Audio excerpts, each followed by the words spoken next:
I also want to talk to you, Kosha, about President J.D. Vance's controversial speech to the European leaders on the weekend. Have a look.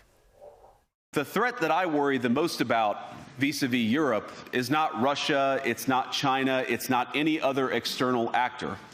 And what I worry about is the threat from within, the retreat of Europe from some of its most fundamental values, values shared with the United States of America. In Britain and across Europe, free speech, I fear, is in retreat. Yes, so Kosha, this went down very badly with the European leaders.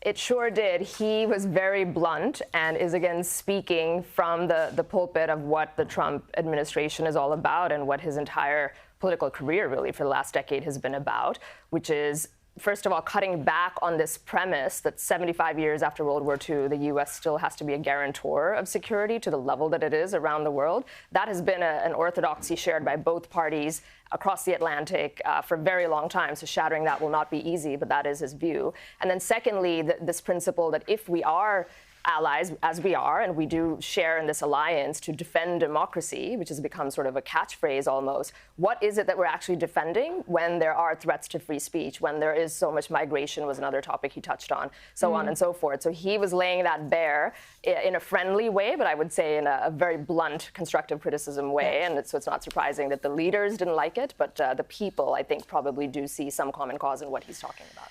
Yeah, well, the leaders certainly didn't think it was a friendly manner at all. They sat there shocked and tweeting right the way through his speech. I know, just very quickly, Hamas released 3 hostages on the weekend. Not all of the remaining captives, despite President Trump ordering them to do so.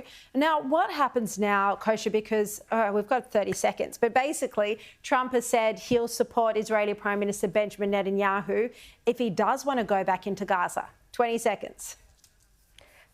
Yes, I think he will do that and sort of allow President Netanyahu to defend his sovereignty. And I think, he might always throw in some interesting jives to keep them on their feet until the story is ended. Yeah. The question is, of course, whether it's the right time for Netanyahu to do so, because out of the 73 remaining hostages, Israel believes around 33 are still alive. So perhaps they'd want to get those living hostages out before they go back into Gaza and kill the rest of the Hamas terrorists. All right, Kosha Gada, appreciate your time.